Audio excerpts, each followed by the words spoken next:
agiye no kwa Yesu ngo Yesu ngo amashitani yambwiye ko ari umwana w'Imana ahabwe utubwire yarayemereye cyangwa yarayankiye nishobora kutubwira yarayemereye cyangwa yarayankiye Yesu ashimwe cyane ariko bazamera harangirije ngo Qur'ani yasomye muri Qur'ani ngo Allah ari babwiye ngo mu gusenga abagabo bagire gute ngo bitwikire hari iyo sura irahari iravuga ya nabii kulli azwajika wa banatika wa nisa'il mu'minina yudnina alayhinna min jalabibihinna iyo nuze irahari mugabo Muhammad yamaze kuvuga ko byose abihawe n'amashetani yewe no Qur'ani yahawe n'ishetani ibyo usomye muri Qur'ani byavuye kwa shetani Muhammad yamaze kubivuga kandi yavyemeye kandi ko wavyemeye ibyo byose muri Qur'ani turakomera tego biranditseyo ariko Muhammad yavuze ati ego ariko nabikuye kwa shetani haleluya amen reka tubare undi murongo muri Qur'ani Qur'ani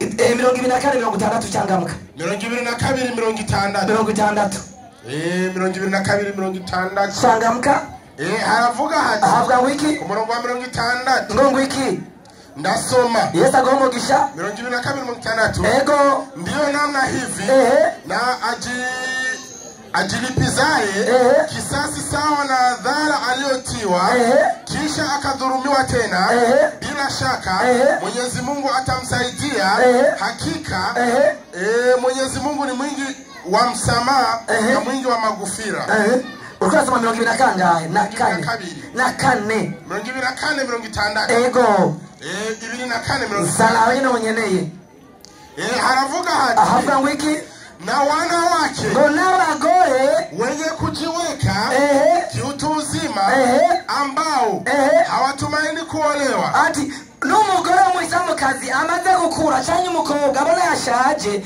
abona ko amaze kwihebura yabuze umugabo bizogenda gute basi nuko rero si vibaya kwao kupunguza baadhi ya nguo zao wanazoona ngo umukobwa w'umuislamu cyangwa umugore n'abanya karasaza amaze kubona ko atakironka umugabo ntibizaba bibujijwe kuri we kuzofata impunzi akazikatakazikana tugufi akiyambara uduki nshambaze ikibazo kwa kwitwikira umurongo kutawusomye wowo baje kurondera umugabo kumurondera atugabanya sigaze twatu tugera aha kutadusomye aho hantu kugira ngo akwege umugabo Yesu nashiwe cyane avuye aho yavuze ngo Imana yabo wakona wallahu ahad Allahu samad lam yalid wa lam yulad wa lam yakul lahu kufuwan ahad ngo Imana yabo nisa n'ikintu na kimwe ko yavuze Imana yabo nisa n'ikintu na kimwe tore gitabo nafasi ya Ahlul-Bayt page 86 mbega uhere kuri 1 2 3 gushaka guhagarika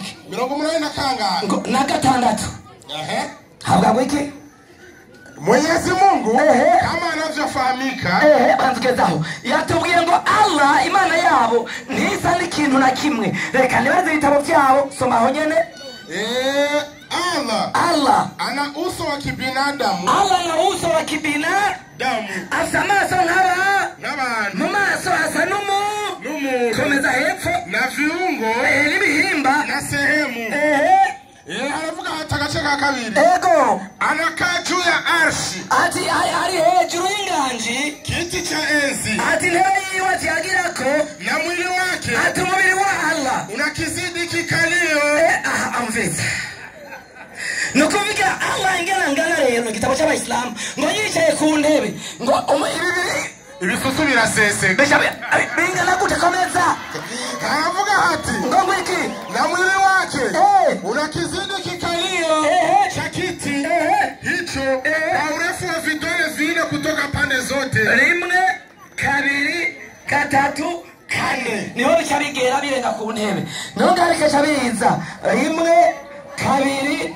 3 kandi byose basabwa ko bikana ku Imana y'Abayisilamu yo Imana y'Abayisilamu yabayishe ku iyo ntebe komeza hepfo umva yicaye ku gasonga bugari ino igisusu kiraseseka intambwe 4 none agaseseka intambwe 4 n'inyu intambwe zingahe 4 komeza harabana yakavuga ati ngo wiki kiti hicho ati yo ntebe rero imeweka juu ya mbuzi wa mlimani wa 8 iyo ntebe ya Allah yikoloniki ni mpenu 8 zinyeshamba imene zingahe 8 Allah yikoloniki ujya batubwira ngo ntaboneka ariko yikorera n'impene zinyeshamba tubandanya aho nyene haravuga hati ngo wiki kiti hicho ati yo ntebe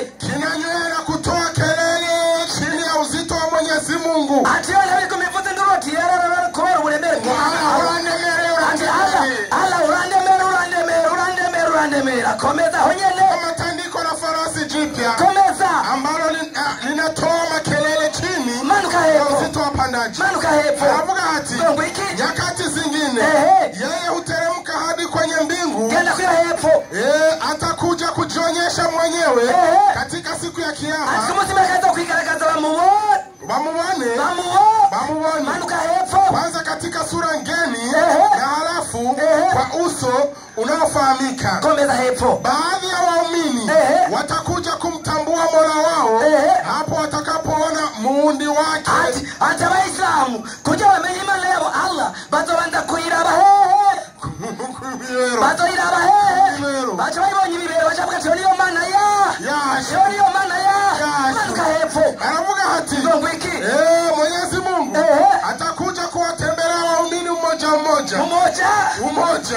kila mtu peke yake. Banzo indi azogenda kwa Idrisa assalamu alaykum yicaye kwa Idrisa teri inkuru arabe kwisati ngiye kwa Omar nawe ati wotosubira Omar assalamu alaykum atenkuna Allah acha tundagiye kwa Masudi. Iyo niyo Mana yo ikitabo cyitwa nafasi ya Ahlul Bait katika Uislamu. Turaguha kabisa turaguha nukuri ko Mana yabitabera hose cyane. Haleluya. Niyo saba yirutse yo ita Achavuga ngo uvuze ngo sinigeze njayo ngo Muhammad nigeze asengera mu bigirwamana. Siko yavuze nina mwereka ko Muhammad yasengeye mu bigirwamana uremera ubatizwe.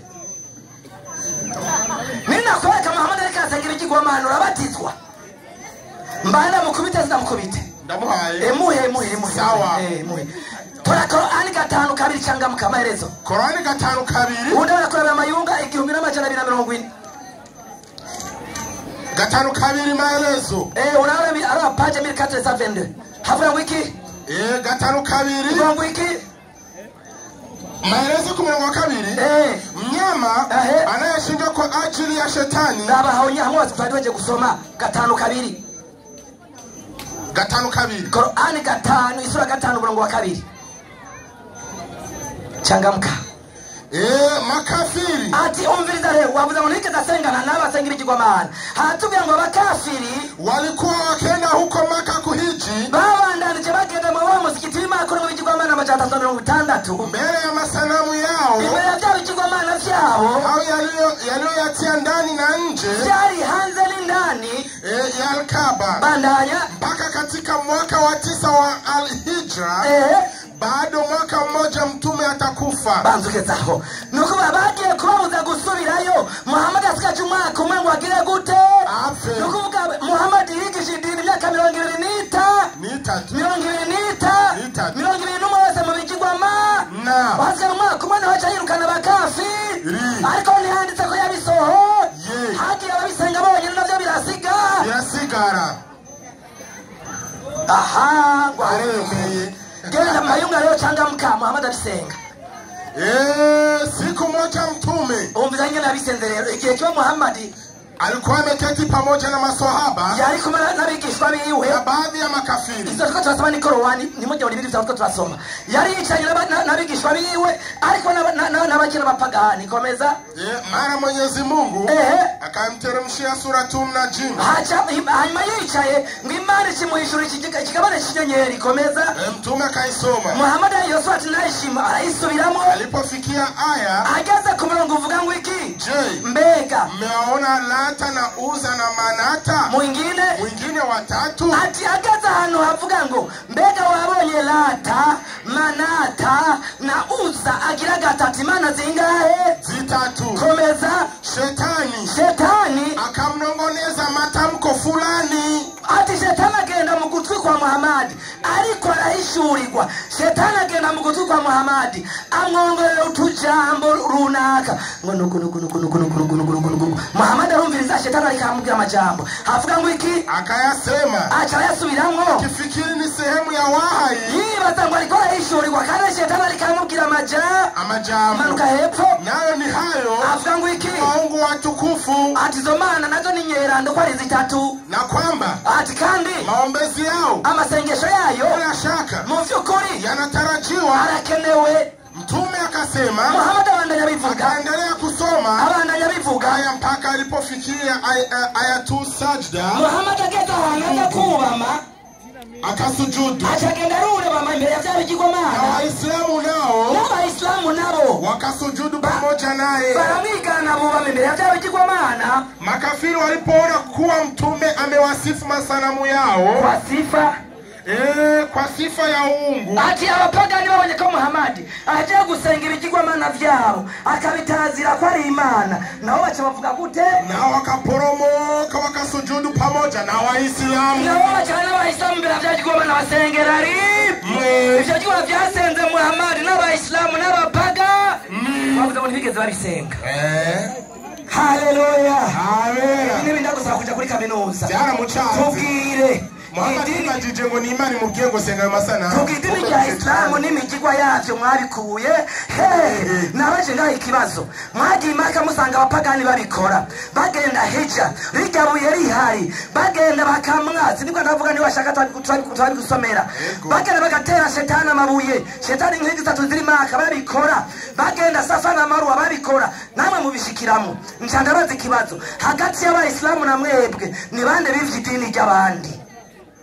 Hagati y'abakafiri b'Imaka namwe bw'Abayisilamu ni bande bivye idini ry'abandi? Haleluya, amen.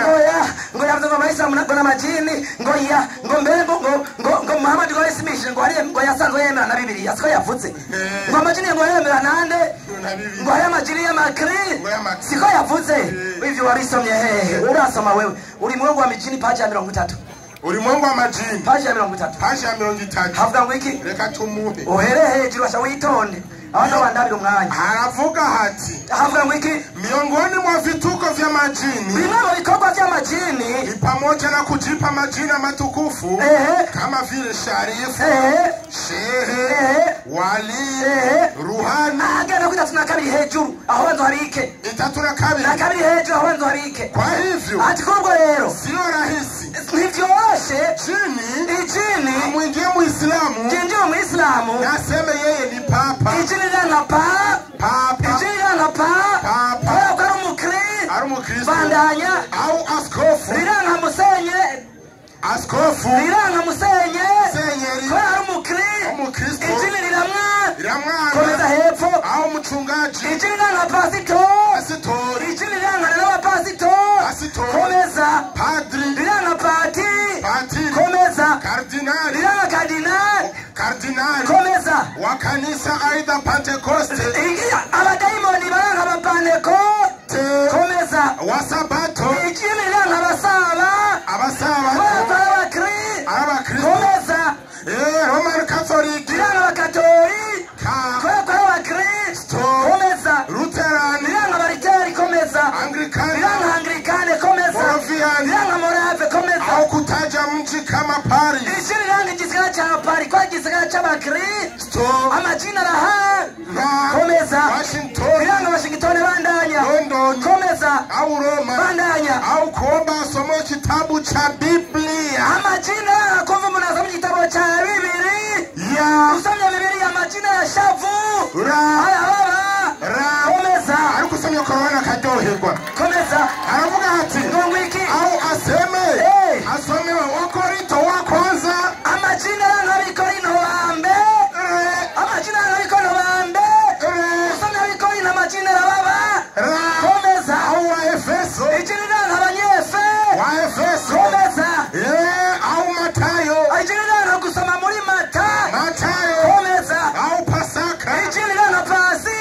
Komeza Christmas bandanya na mengineyo. Komeza au kuanza na haleluya. Ijina yako mnavango haleluya.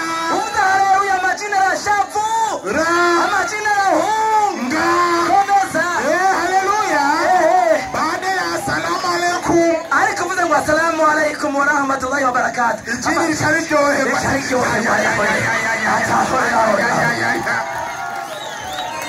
Haleluya. Amen. Amen. Watoto wa Ismaili haleluya. Wote kimya. Ijuru muzoryumva ku radio. Mutihanye ijuru ni mu matangazo. bavuga ati uyu munsi ati kugerekezo ry'uyu munsi abera bidukiye. Haleluya. Amen. Kakurabana ngaha twaje bagira ubutumwa bwiza mukizera murakira ariko mukama gihonomo irabarindira fana ngungu billahi min zalik imana indindi yo gihonomo reka twibandanirize. Haleluya. Amen. Achavuga ngo yasome muri Mariko 16:15 achavuga ngo Yesu yabwiye kuja kwigisha ibiremwa byose ngo n'amajini yari mu banditswemo hasome. Aravuga ati avuga ngo iki arababarira ngo iki ati nimugende ego muje mu bihugu byose ego mubwire abaremwe bose ubutumwa bwiza. Banzugezaho wayagezaho hajya avuze ngo ibiremwa byose ubutumwa bwiza siko yasomye sinzi naho yabikuye ariko atubwira abaremye ariko magende kuko yagiye nkuko ubwenge bwabo buri bibiri tubwira mu migani ngo wishuri igipfu amajambo ahuye n'ubupfu bwacu ikirate ko kiza ubwenge mu migani 25 hari niko havuga ariko aho nahavuze ngo tugende rero mbega Yesu nibabwira vyaremwe naye amajina arimo yavuze bizoce bigenda gute?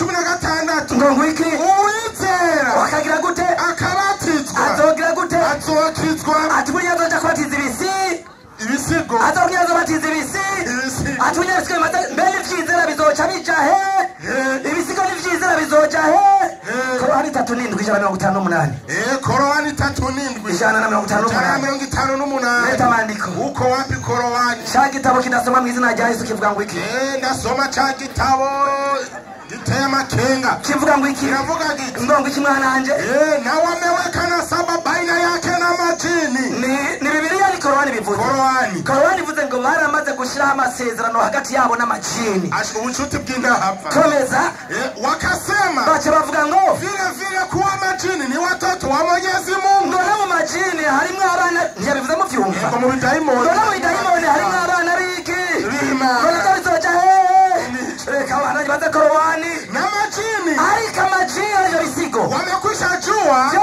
birazi neza hakika wao bila shaka watahudhuriwa motoni. Ibisigo vyo birazi ati mushaka muvye ko turi dusenga tudasenga mu dubu twamureke cyangwa zohera he muri gihono ibisigo ni muri gihono Korowani ibivuze komeza motoni kwa ubaya wao na kuwa wao ni viumbe wabaya kama viumbe wengine wabaya. Haleluya.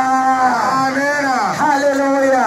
Amen. Korowani vati amajini yoyo arazi ko atarindi hereza atari muri gihono ari kujya nawe ngo azoya ubutumwa zoja mu ijuru. Yesu nashimwe cyane. Amen. Kandangiriza aho nyene ulimwengu wa majini paji ya 33 handi wari kurasoma aho cyandangiriza ulimwengu wa majini paji ya 33 wari ndangiriza kurasa wa 30 ahavuga ngo iki anasema hivi miongoni mwa vituko vya majini bimwe mu bikorwa bitangaje vya majini ni pamoja na kujipa majina matukufu kama vile Sharifu ijini jitwa Sharifu ijini jitwa Sharifu komeza Shehe ijini jitwa Shehe amajini yitwa Shehe komeza Wali jitwa ne Wali komeza Ruhani komeza n'ibindi na mengine mfano kama hayo. Bandanya vile majini hudai wanatoka mji mtakatifu kama vile Madina angwe majini aba misakara vyana na vyitwa Madina bandanya shida Maka amajini ngo yivirima amajini yivirima komeza hepfo vile hudai vyakula ambavyo hutumika sana mji hiyo kama vile tende amajini akundi banzugezo abakristo mukundi vyo mujya mwiramazani hageze bakabazana amatende ngo bariko barabazanira injya igitabo kitubwira ngo ninjya z'amajini ni wabugize musangira n'amajini bandanya halwa niki na kahawa abanye batama bahisamu yere kugakawa bariko baragimwa kagakawa kwa twaturigara bariko barasangira n'amajini manuka hepfo na mara nyingi hawa hupenda hadhana hivyo bisigo bikunda hadhana komeza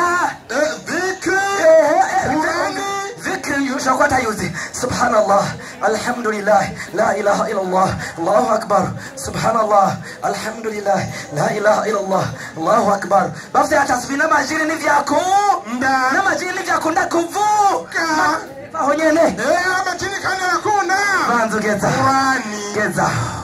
mwami Yesu abamhera umugisha nimutihana kiho no muri abarindiriye ariko ko mukihana nimwijukirira Imana ibamhera zakiri. Amen. Haleluya. Amen.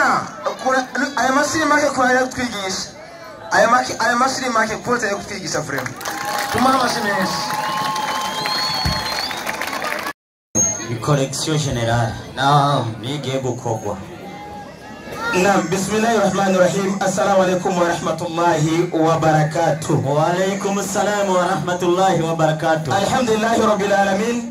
ثم الصلاة والسلام على أشرف سيدنا محمد صلى الله عليه وسلم وعلى آله وأصحابه أما بعد. نعم imegushimira ora Allah subhanahu wa ta'ala nongira sabira amare migishiriza kare kirma imana Muhammad sallallahu alaihi wasallam kigira kabiri dekashimire uyu mukozi w'Imana wa Pastor Yoshua ku minota akoresheje 20 yigishaje kwigisha no busobanuro Jengo manangere yani muma ngosore kame kukandi mubyo ahereje kuvuga ngaha hamacanishura neza mu kibazo yasigaje ngaha mbega irikogwa imigigwa ikogwa n'ubwisamo yakomotse Muhammad yayikuye hari gitabo ngahereje gusoma yerekana ukuri Imana imeze niyamarira hasi kuko harabacanditse kandi baradondora ariko mwarimu Jekisha kinagaza abandi sukuri Imana imeze ntabwo bigeze babona Imana nibigeze aboniki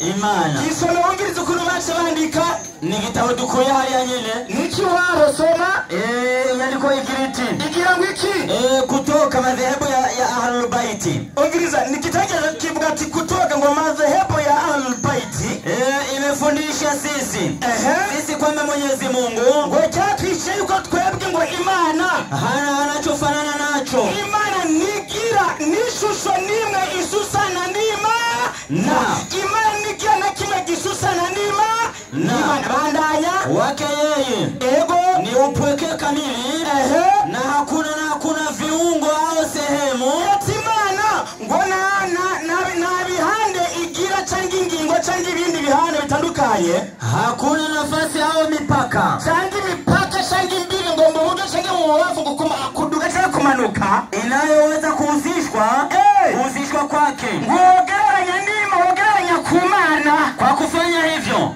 Ahlul Bait ngo mukuvuga bijya bintu by'umugabo yaje kuvuga ngaha abantu bibisi ko ari Ahlul Bait wametupa sisi maana halisi baduhaye ubusobanuro bukwiye neza ya Qur'ani tukufu na hadithi za mtukufu Mtume Muhammad ngo muri Qur'ani yerana ngo na hadithi zimwe Imana Muhammad na kuzingoa zile fikra zote zisizoshiri ati byaje gukura bijya bitekerezo n'ibyumviro by'abajya abantu bavuze ngo Imana ifise intoki zine ngo ifise amaguru ngo ifise umutwe umeze ukunuku ifise ubunini ngo bungana ukunuku ndiyo sifa zisizo sahihi ati ngengo ibimenyetso bidakwiriye Imana bitabereye Imana ambazo zilipata kupenyezwa ubwo muremano ngo budakwiriye n'Imana butabereye n'Imana ndiyo kokote kwenye kambi za Kiyahudi na Kikristo ati icyo wumvise icyo mugabo yavuze ngo nidondora ry'indema w'Imana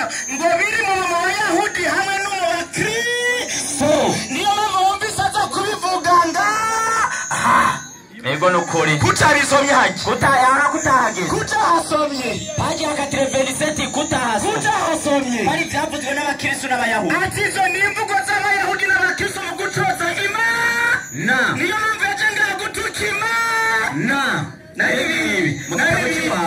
n'ibindi ikiwanyu tubahonderayo aho nyene tubahonderaho nyene byavuzwe n'abakafiri nk'abo abakafiri nka mugenzi wabo kweli mwarimu naam ashasoma kandi Qur'ani 24:60 maelezo 24 60 maelezo 60 maelezo inasema 60 ndiyo maelezo 24:60 gira umwanya akoresha vuba kugira ngo tugosure kamwe ku kandi yavuze kweli kabisa shaka ngambe ngangose kamwe ku kandi dutange inyungu ku bantu tubigishe maelezo ya 60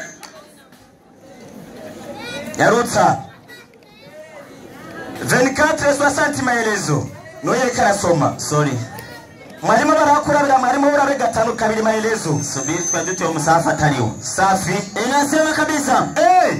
Na wanawake wakongwe mukurikire bya bindi bavuga yuko mwalimu yamanye ndikiboneka na misozo al-Ahzab bavuga ati ya ayyuhan nabiyyu kulli azwajika wa banatika wa nisa'il mu'minina yudnina alayhinna min jalabibihinna. Imana Gabriel abwira Imana tuwa Muhammad ewe numwe Imana abwira abakenyezi bawe n'abakobwa bawe wa nisa'il mu'minin n'abakenyezi bemera Imana besa mu kazi ngo bamanure ishungiza bo amakanzu ya bo uyu achasomye kigabane kiramana gutahura asome umvirize. Inasema ndiyo wanawake wakongwe. Iyo bavuze wanawake wakongwe n'abakecuru bamaze kugera mu butamaka babandi bamaze no gucibyara batabyara ambao hawatumii kuolewa, babandi batategereje kuzoronka umugabo cyo kuja kwandurwa kandi hawalaumiwi abati ngo nta kibazo bafise kuri bo cyoza wakipunguza baadhi ya nguo zao. Yaje amakanzu bana bambaye ngo bayagabanije akageramo ngaha kuri bo bajya bakecuru batamakazi bobi ngo nta kibazo kiri mo abatamakazi. Inaendelea kwa sharti ariko kuri condition wasio wanajishaua ego kuonyesha uzuri wa mwili wao. Hagara iyi condition ivuga ati ni sharti ngo nibagabanye kugera baboneshe babagaragaza imibiri yabo bambare kondauti cyangwa minishi nakuja bakristo bambara imenereza ndiyo ambao Mwenyezi Mungu ameamrisha usitiriwe. Ati banibagaragaza umubiri wa undi Imana yategeka yuko utegerezwa kunyegezwa bakawuhisha niba ushire ku mugaragaro. Turaba mwarimu hagati y'abese mu baraha hamwe n'abakenyezi b'abagore b'abakristo n'abakobwa nibande ya mibiri igaragara hejuru n'abakristo nibande n'abakristo nubona bari hehe ni mibiri yabiri iri hejuru abajya amataka ari hejuru amabere hejuru kila kitu kikowa c'est le problème qui difficile. Twage gatanu kabiri gatanu kabiri Qur'ani rero Qur'ani gatanu kabiri ndiyo kabisa maelezo inasema fanya mbio oya sio maelezo. Qur'ani gatanu kabiri ni maelezo gatanu kabiri maelezo. Aha kuri hija baada ya miaka 9 inasema ndiyo makafiri wabahakanyi walikuwa wakienda huko Maka waragenda mu gisagara kimaka kandi barajayo koko kuhiji mbele ya masanamu yao hayo bagiye gukora igikorwa cya hija ngo ku masanamu yabo kubigirwamana byabo ndiyo yatia ndani na nje ya Al-Kaaba bashize ndani muri Kaaba no hanze ya Al-Kaaba ndiyo mpaka katika mwaka wa 9 ngo gushika mu mwaka ugiricenda wa al-Hijra umwaka w'icenda wa hijra Imana yimuka ndiyo bado mwaka mmoja hasigaye umwaka umwe mtume atakufa hasigaye mwaka umwe Imana kugira ngo apfe yitaba Imana ndipo walipoziwiliwa kuja kuhiji hijra ya ukafiri. Iyo haje habaho vita yo kugwana kugira ngo Imana igwane n'abahakanyi kugira ngo babuze kuzira by'igomana muri Al-Kaaba no komuza kuza guhiji muri Al-Kaaba Imana ishagira iki irababuza haheze hasigaye umwaka umwe kugira yitabe Imana. Turagenda tukwigishe yaraje Maka avuye Madina none tugere mwarimu ngaharero asiga ngaho aja kwigira nje ngaho kugenda mwisho kamwe kukandi kweli ngo Muhammad uyahishuwe n'amajini. Soma surata An-Najm 53 aya ya 4 suratu Najm 53 4 jusqu'à 5 aya na mwigishi wasi waisho Muhammad nini na majini nini soma.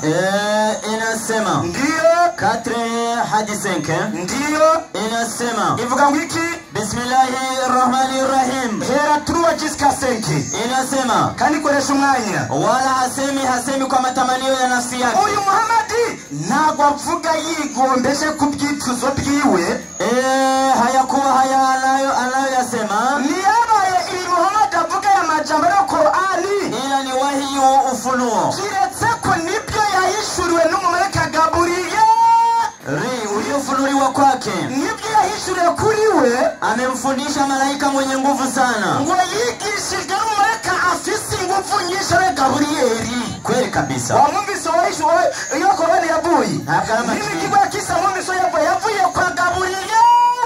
Muhammad Gaburiyeli niwe yigishije Imana Muhammad. Muhammad yacayigisha twebwe abemerama. Na bivuye kuma. Na bizaye Gaburiyeli. Yumve we Yoshua. intumva gusazama. Ni ngorane. Mwarimu. Naam. Muhammad amaze guhishurirwa. Muvyo yahishuriwe harimo amajambo akurikira 16:98 Qur'ani. 16:90 katika sura Trinahari. Kugira ngo bigende neza mu gusoma ibyahishuriwe soma aya 98 sasa na tweet ndiyo. A'udhu billahi minash shaitani rajim. Kweli kabisa. Bismillahir rahmanir rahim. Ndiyo. Inasema hivi. Na ukisoma Qur'ani. Muhammad achaishirwa na Gabriel ati Muhammad, wani washaka gusoma Qur'ani rero. Muombe Mwenyezi Mungu akulinde na shetani. Osaba Imana ikurinde na Satani. Aliyelaniwa. Satani wa wundi yavu. Mwe. Kumetoka kusoma Qur'ani nigikorwa icyari cyo cyose. Turavuga ati a'udhu billahi minash shaitani rajim. Bismillahir rahmanir rahim. Amashetani atayiruka n'amajina gata yiruka. Wabibonye Yoshua nuko abantu bagenda bagera mwarimu Abikorino wa kabiri 11:14 Abikorino wa kabiri 11 atamashetani ihindura ngo sharifu ngo shehe n'ibindi ndaje wandishe agatwe hagufi ndaje 11:14 wagusitaga umutwe ndaje inyandiko iragira iti iyo kandi ivyo bitangaza yego na Satani kandi ngo na Satani yigira malaika w'umuco. Icyambere impamvu Satani atokwita pasitori cyangwa papa cyangwa padiri cyangwa Yoshua cyangwa Pierre nukubera iki mwarimu tubaza abadokiteri b'Abakristo bazumenye gushumba Yoshua mbega batubwiye amakuru ameze gute ibyizigiro bihambaye paje y'ijana 11 Ivyizigiro paje y'ijana 11 inyandiko iragira iti igira ngo iki narigeze kuvuga wa mbere hahise uyu n'umudokiteri w'umunyamerika yitwa Ellen G. White ujya mugabo aramuzi kaziri ndiyo narigeze kuvuga wa mbere hahise ati narigeze kuvuga wa mbere hahise ko papa ari icyariho cya Kristo ati papa w'Iroma hajyariro ngo ni icyariho cya Kristo rero nabibabwiye turendonge nibabwiye mu bitaho mu byumve ko papa ari umukeba w'umugwanizi ati ujya papa w'Iroma rero ngo ni umukeba w'umwami wacu ndiyo kandi ngo ni umukeba wa Yesu ngo kandi ni intumwa ya Satani. ngo Yesu yakumvise ni n'umuyande Ni intumwa ya Satani. papa ni n'umuyande Ni intumwa ya Satani. mwarimu niyo mpamvu Satani atokwiyita papa kubera intumwa ya Satani bivuze na dogiteri Ellen G. White. Ikigira kabiri impamvu atokwita yuko ari umu-Adventiste Satani ni kubera iki ibyaruka byo ku minsi iheruka paje ya 79 soma tumbirize naho Paji ya 79 soma inyandiko iragira iti ndiyo burya yivuze neza ukamenya ko ari Satani twaje tumenya uwo ari we acabura n'abateye mugabo cyayita umuntu mwiza ataca umuntu mwiza kugira azimize abantu abashehe abantu beza cyane n'umusuma kugira aje kwiba yambika umwambaro w'igipolisi iyo kugira aje kwiba kandi arabajejwe umutekano kandi ari mayibo w'igisuma soma ikintu cy'ukuri ati ikintu cy'ukuri nuko abadivantiste b'umunsi wa karindwi abadivantiste b'umunsi w'indwi birere munsi y'ibendera rya Satani rya Satani. kumbe Satani ntabwo yokwita yuko ari umu-Adventiste kubera ati ko bajya bari munsi y'ibendera we kumbe n'abana ba Satani yaramaze kubafata yarabafashe yacyagitashe tugende mwarimu Ndiyo. ibyizigiro bihambaye Oya. paje 33 paji ya 33 urudome alphabet D Satani ndiyo Satani ngo Satani umva impamvu tojiroma tuvuga ko ari uw'Iroma kurikira mutega imitwe mutwara mu mutwe gusa imitwe soma Satani ngo Satani yinjiye buke buke mu ishengero yinjiye buke buke hehe mu ishengero hehe mu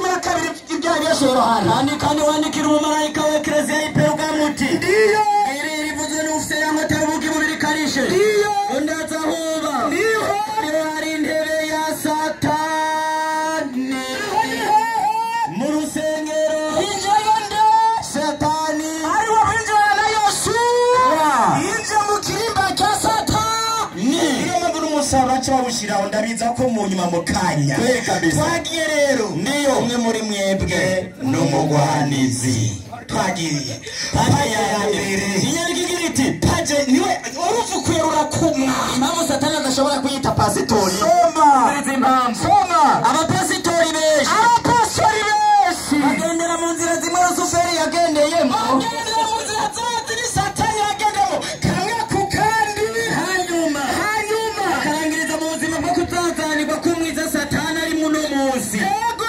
twarangiye paje abanyene teze paje ya 13 abanyene agira ati Satani aho afise ingabire yo kuririmba yego ingabire yo kuririmba n'ingabire idasanzwe ati ingabire yo kuririmba n'ingabire idasanzwe abantu barakunda umuziki nzokagendana agakiza k'Imana we ya Satani kumuragishijwe nande ya Satani yo harabananya abantu bashira hejuru cyane abacuraranzi n'abaririmbyi iyo Rusuferi yahagaze mu biro by'umuziki mu biro by'iki by'umuziki ibyo biro tuyisanga mu rusengero birongowe na Yosuwa n'akazi twagiye mwarimu rero mwarimu tubanze tugeze ngaho ariko twari kumara kano kantu oya baza kwanza ugezaho ego nukuri banza ugezaho kugira ngo imitima nibavemo nihabibavamo nibafata twagiye rero twebwe inkomoko y'ibikorwa by'ubwisilamu iyo byakomotse igabire yabizaniwe Imana Muhammadi kabwe yarabikuye hehe mw'ijuru n'inyandiko aya yabaye yanyuma muri Qur'ani yajivuga gukurikira 5 suratul Maida nyarutsa suratul Maida aya no muri Qur'ani ngiyo baada hijatul wida soma umbirize inasema ivuga wiki bismillahir rahmanir rahim al-yawma akmaltu lakum gena mwarimu ivuga gutyo cyo kurikire al-yawma akmaltu lakum dinakum wa atmamtu alaykum ni'mati wa raditu lakum al-islamu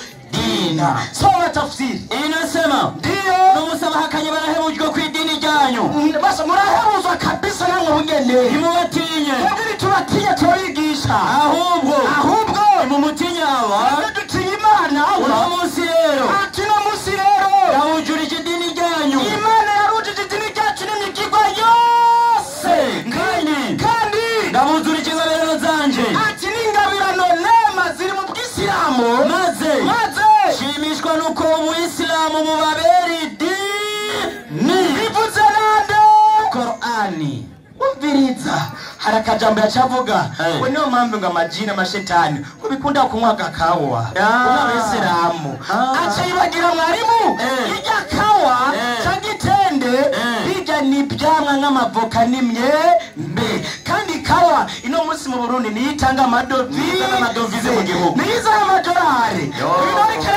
ariko avuga nabi kawa mwarimu kuberagera kuvuga ikawa mukuri yuga ngo ati mutere ikawa kugira turonke amadovize ujya nawe ngo nivyo amashetani kumbe baramucisha umukanya gaziki oya ahubwo azikaho oya barazi ko ariko aravuga ivyo atazi arabizi ava kudanda gazi ariko akora nkambuhura yiracamuciye kugira ngo yuzutsinda siko yavuze imere sigaye ariko arakora nkambuhura yira kugira ngo yuzuziki inda moya kiti karibu mbere nubanenga si ahambandanye karibu sana mwari bari tugeze gavrem imitima yabibava tugeze ga none siwe wasiramu takbir Allahu akbar bamwita Amidu Pandasi yari karigisha rashimangi yanditse ndamukundira